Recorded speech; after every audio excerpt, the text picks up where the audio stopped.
Hello guys, मेरा नाम महेंद्र सिंह है और इस वीडियो में मैं आपके सामने जो नेक्स्ट लेवल पे हम प्रोसेस करेंगे वो भी NSXT मैनेजर जो हम लोगों ने डिप्लॉय किया और उसके बाद एज नोड डिप्लॉय किया। ज़्यादातर यूज़र्स ने मुझसे क्वेश्चन पूछा कि एज नोड जब भी हम लोग डिप्लॉय करते हैं तो उसमें एक रिंग साइज का एक एरर आता है, जो कि वो एरर मेरे इस एनवायरनमेंट में भी आ रहा है। तो मैं आपके सामने उसका सॉल्यूशन भी साथ साथ में बताऊंगा, क्योंकि आप जब भी हम होम लैब पे या कहीं इन्वायरमेंट में इम्प्लीमेंट करेंगे तो हमेशा उसका वो इशू आपको भी फेस करने को मिलेगा। तो वो एरर क्या है, तो चलते हैं ज़रा अपने जंप सर्वर पे लॉगिन लेते हैं। तो ये जंप सर्वर पे जब मैं लॉगिन लिया तो मुझे NSX मैनेजर जो साइड बी का जो NSX मैनेजर है उसमें लॉगिन करने के बाद मुझे कुछ अलार्म जनरेट होकर नज़र आ रहे थे। तो उसमें से एक अलार्म था एज हेल्थ का अलार्म था, जो कि मोस्ट ऑफ द टाइम ये मिलता है कि HNIC FP ETH1 receive ring buffer has overflow by 69.6593% on edge node. The miss packet count is 6143 and process packet count is 2671। तो मैंने इस ब्लॉक के लिए, मैंने इस एरर के लिए जब मैंने सर्च किया तो मुझे कुछ इसमें नज़र आया कि VMware के आर्टिकल में ये एक ब्लॉक दिया हुआ है जिसका सीधा सीधा कंसेप्ट ये कि जो भी NSXT आपने जो इंस्टॉल किया है एज, उसका निक का आउट ऑफ रिसीव बफर आपको ये मैसेज आ रहा था, जो कि मेरे इस इन्वायरमेंट में भी बफर का ये मैसेज आ रहा है और ये एक ब्लॉग पे मिलेगा और VMware की साइट पे भी अगर आप सर्च करोगे तो वहाँ पे भी आपको ये रिस्पांस मिलेगा कैसे आपको उसको ट्रबल शूट करना है। तो ट्रबल शूट करने का सबसे इजी मेथड है कि आपको उसको CLI से लॉगिन लेना होगा, बट इसमें रिकमेंडेशन जो एक्शंस हैं और वो क्या है वो ज़रा हम एक बार देख लेते हैं। रिकमेंडेशन एक्शन में लिखा है invoke NSX CLI command line get data plane and check. तो सबसे पहले आपको डेटा प्लेन चेक करना होगा कि आपका जो एज नोड का जो डेटा प्लेन है उसका साइज उसमें क्या डिफाइन है। तो if PPS and CP uses high and check RX ring size is get data plane ring size RX. If PPS and CPU is higher, RX size is low, invoke set data plane ring। अगर आपका packet पर second जो transmission है और CPU uses ज़्यादा हो रही है तो इसका मतलब ये कि आपका रिंग साइज छोटा है, तो आपको रिंग साइज को इंक्रीज करना होगा, तो जिससे कि आपके पैकेट पर प्रोसेसिंग जो होगी फास्ट होगी और आपका CPU यूटिलाइजेशन इतना हाई नहीं जाएगा। तो हमारे केस में भी अभी यही हो रहा है कि इसके अंदर हमारी CPU यूटिलाइजेशन हाई तो जा रही है, बट वो पैकेट प्रोसेसिंग कंप्लीट ना करने के कारण से उसके कुछ पैकेट भी लॉस हो रहे हैं। तो उसको हम कैसे रिकवर करें और कैसे ठीक करें, तो उसके लिए कमांड इसमें दी गई है जिसको हम लोग अब यूज़ करेंगे। उसके लिए सबसे पहले मुझे अपने CLI पे जाकर एक ऐड करना होगा एक एज नोड, जो कि एज नोड है हमारा EDGS03.lab.local के नाम से है। स्पेसिफाई यूज़र नेम होगा, एडमिन होगा हमारा, और बुक मार्क में मैं इसको कैपिटल में लिखना पसंद करूँगा EDGES03, और इसको कस्टम कलर मैं दूंगा ग्रीन कलर। तो ये मेरा एज नोड यहाँ पे कनेक्ट होगा और इसका जो पासवर्ड है इंस्टॉलेशन टाइम पे जो दिया था उस इंस्टॉलेशन टाइम का जो पासवर्ड है मैं उसे असाइन करूँगा और इसमें लॉगिन करूँगा। तो हम इसकी कमांड टू कमांड चलेंगे जिससे कि आपको ये इजी रहेगा कैसे कैसे इसमें हम लोगों ने प्रोसेस किया। तो सबसे पहले आपकी है कि गेट करना है हमें data plane CPU status. Stats में जाके देखते हैं कि इसके पैकेट्स 40 पैकेट्स पर सेकेंड इस पर ट्रांसमिशन हुए हैं। उसके बाद हमें ये देखना होगा कि इसके अंदर रिंग साइज क्या है इसका। तो get data plane pipe in find ring, ये कमांड होगी। इस कमांड से आप चेक करोगे कि आपका जो रिंग साइज है और जो पैकेट्स ट्रांसमिशन जो हो रही है वो कितनी हो रही है। तो हम थोड़ा सा स्क्रॉल डाउन करते हैं यहाँ पे। Still went ahead a checking RX ring size as alert recommendation is 2000 and restart and data plane। तो रीस्टार्ट करना होगा, इसका रिंग साइज हमें 2000 डिफाइन करना होगा। जैसे कि रिंग साइज अभी 1218 दिखाई दे रहा है, तो अगर हम अपने इन्वायरमेंट में देखें तो यहाँ पे रिंग साइज 2048 नजर आ रहा है, जैसे कि आपको यहाँ नजर आएगा TX रिंग साइज भी 2048 नज़र आ रहा है। अगर आप इसको इंक्रीज़ करना चाहें तो इंक्रीज़ कर सकते हैं, बट अगर आपको ये करना है तो कैसे करेंगे, तो मैं आपको एक कमांड बता देता हूँ, क्योंकि मेरे को इसमें कोई इम्पैक्ट नहीं पड़ेगा। अगर मैं इसको कर भी देता हूँ तो उसकी जो कमांड होगी वो कमांड होगी set data plane ring size RX। उसके बाद क्वेश्चन मार्क कर सकते हो कि आपको रिंग साइज कितना रखना है, तो ये आपके फिजिकल पोर्ट पे डिपेंड करेगा। तो मैंने यहाँ पे इसको डिफाइन कर दिया 2000 और एंटर प्रेस कर दिया। जैसे ही मैं इसको एंटर प्रेस करूँगा तो ये सर्विस को रीस्टार्ट करने के लिए बोलेगा, क्योंकि सर्विस रीस्टार्ट होने के बाद ही ये रिंग साइज एप्लीकेबल होगी। तो ये हमें रीस्टार्ट के लिए कह रहा है, please restart data plane and then आप उसको तभी उसको सर्विसेज को चेक कर सकते हो। तो मैं यहाँ पर रीस्टार्ट कर देता हूँ सर्विसेज को। तो उसकी जो कमांड होगी वो क्या रहेगी, वो कमांड रहेगी रीस्टार्ट, उसके बाद सर्विसेज डेटा प्लेन और उसके बाद एंटर प्रेस कर देना है। तो ये सर्विस स्टार्ट होगी।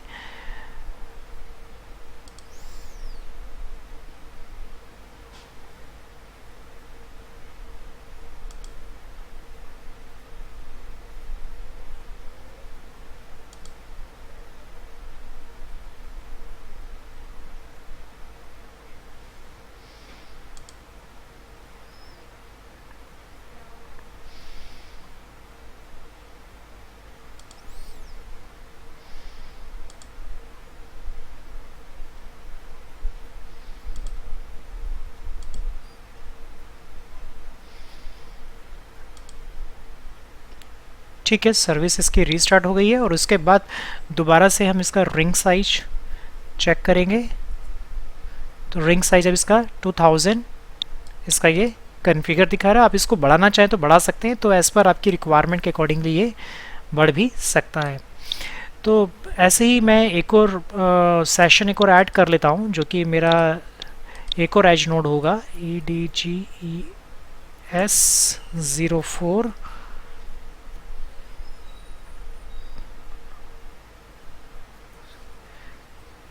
.lab.local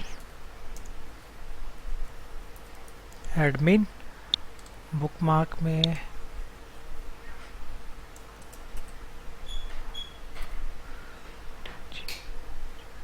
और इसको कस्टम कलर दूंगा मैं ग्रीन में। ओके, यहाँ पे मेरे को चेक करना होगा कि मेरा कैपिटल लेटर नहीं है, तो पासवर्ड मैं दे रहा हूँ इसको। तो इसमें भी मैंने लॉगिन ले लिया है। और सबसे पहले हम लोग चेक करेंगे get data plane CPU stats. तो अभी 0 पैकेट्स पर प्रोसेसिंग हो रही है। और उसके बाद हम चेक करते हैं इसका get data plane find ring. तो रिंग भी 2048 है, इसमें रिंग साइज भी ओके है, तो इसमें मुझे कुछ करने की ज़रूरत नहीं है। अगर आपको इंक्रीज़ करना है तो इंक्रीज़ कर सकते हैं। तो एज सच आपको ये देखना होगा कि कितने पैकेट्स पर सेकेंड आपकी प्रोसेसिंग अगर कम हो रही है, पैकेट लॉस्ट हो रहे हैं, तो देन आपको फिर वो उसके हिसाब से आपको वो चेंज करना होगा। तो इस ट्रबल शूटिंग के अंदर हमारा रहेगा यही कंसेप्ट। अब आगे आने वाली वीडियो के अंदर हम लोग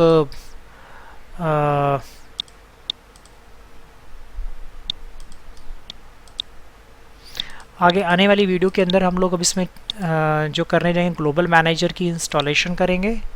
और ग्लोबल मैनेजर को भी हमें उसी तरीके से डिप्लॉय करना है जैसे कि हम लोगों ने ये डिप्लॉय किया। तो अभी तो मैं NSX मैनेजर को दोनों का सेशन यहाँ पे क्लोज़ कर देता हूँ। और ग्लोबल मैनेजर के लिए हम ज़रा देखते हैं अपनी PPT में।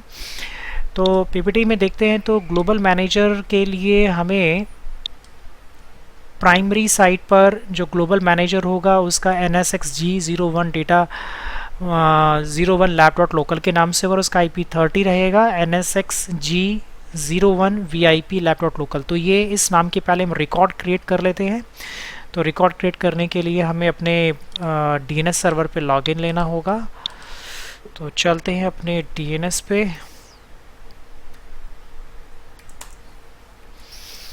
तो हमारा जो इन्वायरमेंट है, इस इन्वायरमेंट में ग्लोबल मैनेजर नहीं आ रहा, सिर्फ जो आया है लोकल मैनेजर है। तो इसके लिए यहाँ पे न्यू होस्ट, तो एंट्री जो रहने वाली है वो रहेगी NSXP G01 और IP 1 डॉट का 30।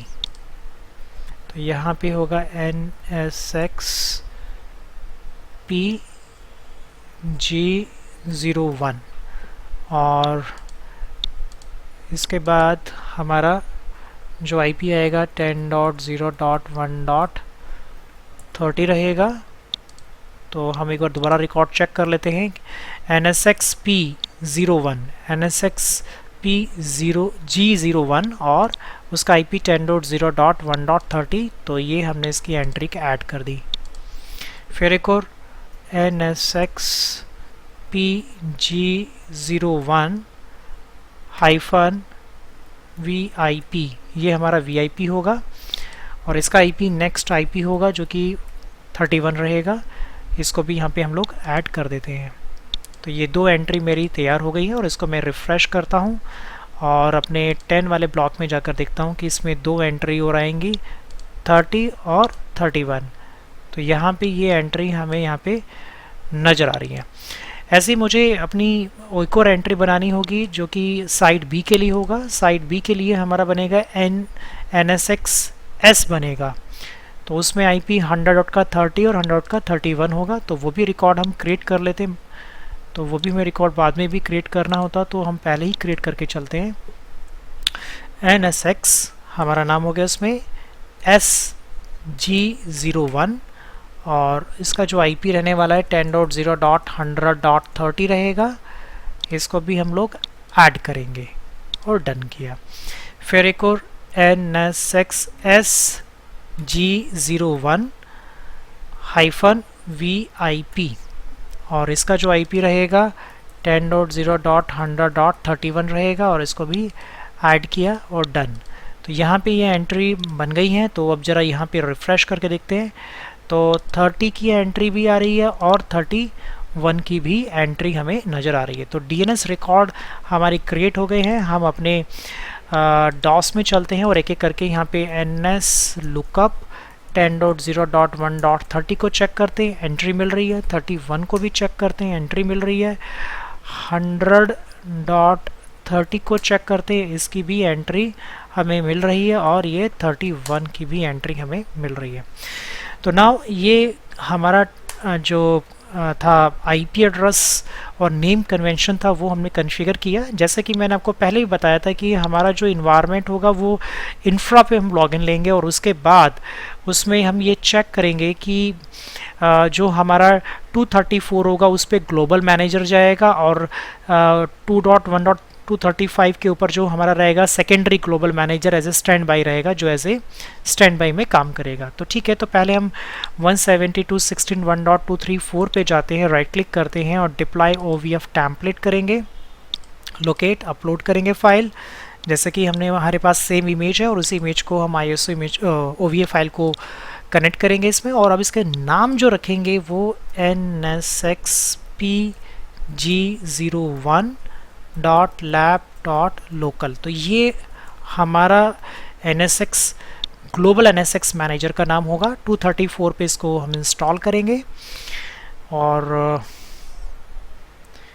एक बार ये वैलिडेट हो जाए उसके बाद हम आगे बढ़ते हैं नेक्स्ट स्टेप की तरफ।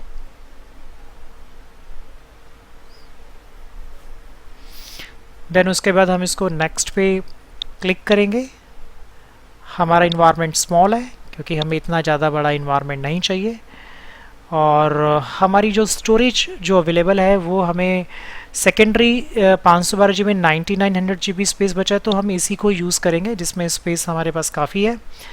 इसको नेक्स्ट पे क्लिक करेंगे और ये हमारा नेस्टेड मैनेजमेंट का पार्ट रहेगा क्योंकि मैनेजमेंट से कनेक्ट होगा। यहाँ पे जो पासवर्ड दिए जाएंगे, जैसे कि मैंने पहले ही बोला था कि हमारे जो पासवर्ड रहने वाले हैं वो पासवर्ड 23!45। तो ये पासवर्ड हर जगह चलेंगे हमारे, क्योंकि ये 12 number of password 12 words numeric with special character के साथ है, तो हमें यहाँ पे कोई इशू नहीं है। तो इसका जो एडमिन अकाउंट है, रूट अकाउंट है और ऑडिट है, उन सब के अंदर ये सेम रहेगा password. By default user name भी सेम रहेंगे, बट डेटाबेस पासवर्ड हम इसको सेम पासवर्ड नहीं डालेंगे। यहाँ पे जो होस्ट नेम होगा भी केयरफुली हमें यहाँ पे लिखना है PG01, तो ये हमारा इसका नाम होगा। अब आता है रोल। रोल बहुत इंपॉर्टेंट है क्योंकि यहाँ पे अभी तक हमने NSX मैनेजर किया था, अब जो करने जाएंगे हम ग्लोबल मैनेजर करेंगे। तो इस ग्लोबल मैनेजर का जो IP एड्रेस है वो क्या रहने वाला है, 10.00.100.30 रहने वाला है। मैनेजमेंट नेटवर्क का मास्क क्या रहेगा, सॉरी यहाँ पे 100 का 30 नहीं आएगा, 1 डॉट का 30 आएगा, और 255.255.0 रहेगा, और डिफ़ॉल्ट गेटवे जो रहेगा 10.0.1.1 रहेगा। तो NSX PG01 global manager, management network IP V4 1 dot का 30 है, सबनेट मास्क है, गेटवे है। देन उसके बाद हमारा जो DNS सर्वर है वो क्या रहेगा, 10.0.5.30 रहेगा। डोमेन नेम सर्च में lab.local। NTP सर्वर की बात करें 216.239.35.4 रहेगा।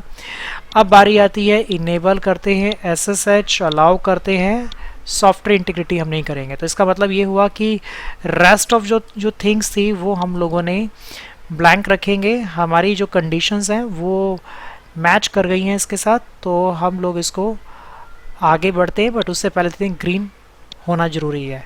उसके बाद इसको नेक्स्ट पे हम क्लिक करेंगे और फिनिश। तो साइट A के ऊपर ये ग्लोबल मैनेजर की डिप्लॉयमेंट होनी शुरू हो गई है, जिसमें ये थोड़ा टाइम लेगा। मीनवाइल पे हम 235 पे भी, जो कि हमारा साइट B माना जाएगा, उसके ऊपर भी हम लोग शुरू करेंगे। और तो इतने में कुछ देखते हैं, कुछ सेकंड्स वेट करते हैं कैसे कैसे इसमें प्रोसेस हो रहा है।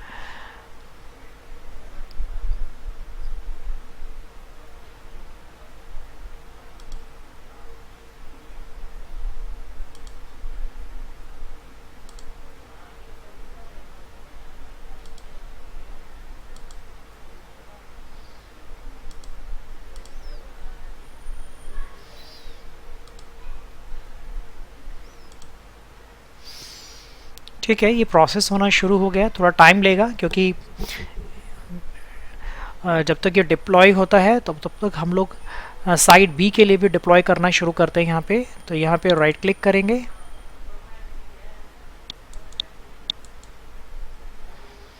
आई थिंक ये थोड़ा टाइम ले रहा है प्रोसेस करने में। हाँ, तो यहाँ पे हम करेंगे डिप्लॉय OVF टेम्पलेट।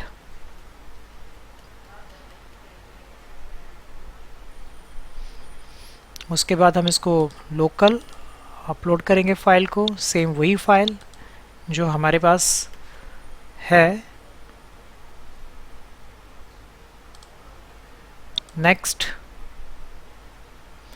यहाँ पर जो साइट का इसका NSX रहेगा, NSX SG01.lab.local रहेगा। इसको भी हम कॉपी कर लेते हैं और इंफ्रा में जाएंगे। उसके बाद किस होस्ट पे, 235 पे रहेगा। नेक्स्ट,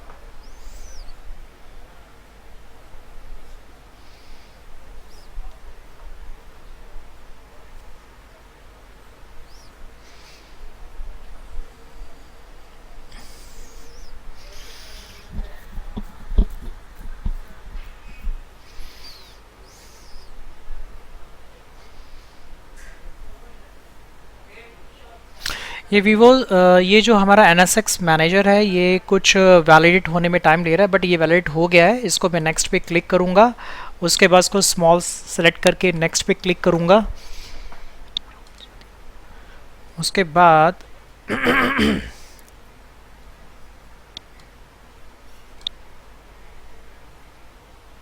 नेटवर्क हमें डिफाइन करना होगा, बट नेटवर्क से पहले एक स्टोरेज रह गया है, तो मुझे एक बार स्टोरेज पे वापस जाना होगा बैक करके। तो यहाँ पे सेलेक्ट वैलिड डेस्टिनेशन स्टोरेज हमने सेलेक्ट नहीं किया है, तो मेरा जो एक स्टोरेज है ये फ्री है ऑलमोस्ट, तो मैं इसको कंज्यूम करूँगा। नेक्स्ट पे क्लिक करता हूँ। यहाँ पर मैं नेक्स्ट करने से पहले इसको साइज में करूँगा थिन प्रोविजनिंग में। यस, उसके बाद उसको नेक्स्ट पे क्लिक करूँगा। ये जो रहेगा हमारा मैनेजमेंट का नेटवर्क का मेंबर रहेगा। नेक्स्ट,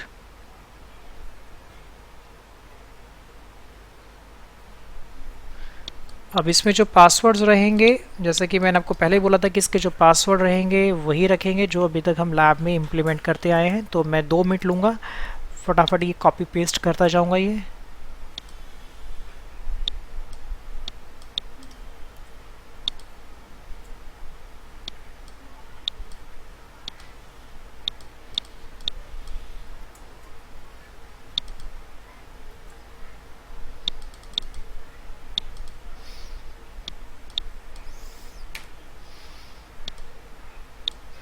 होस्ट नेम क्या रहेगा, इंपॉर्टेंट चीज़ NSXSG01, ये हमारा नाम रहेगा।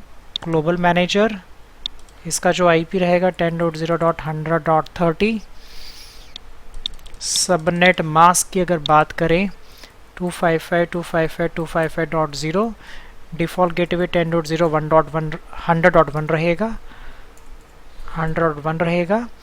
DNS सर्वर की बात करें 10.0.5.130 रहेगा। उसके बाद डोमेन नेम सर्च में भी हमारा इसमें आएगा lab.local। NTP सर्वर की बात करेंगे 216.239.35.4। इनेबल करें SSH और रूट को भी एक्सेस परमिशन दे। तो ये जो इन्फॉर्मेशन है डिफ़ॉल्ट है, बाकी रेस्ट ऑफ चीज़ NSXSG01 रहेगा, ग्लोबल मैनेजर रहेगा, सारे पासवर्ड्स हमने डिफ़ाइन कर दिए, ऑल ग्रीन में है। नेक्स्ट पे क्लिक करा मैंने और फिनिश किया। तो अब इसकी इंस्टॉलेशन होनी शुरू हो गई है, एक तरीके से एक डिप्लॉयमेंट शुरू हो गई है। तो एक बार ये डिप्लॉय हो जाए फिर उसके बाद हम लोग आगे प्रोसेस करेंगे। तो ठीक है, हम नेक्स्ट वीडियो के अंदर मिलते हैं। इसकी कॉन्फ़िगरेशन के लिए हम लोग नेक्स्ट वीडियो के अंदर स्टार्ट करेंगे। Thank you.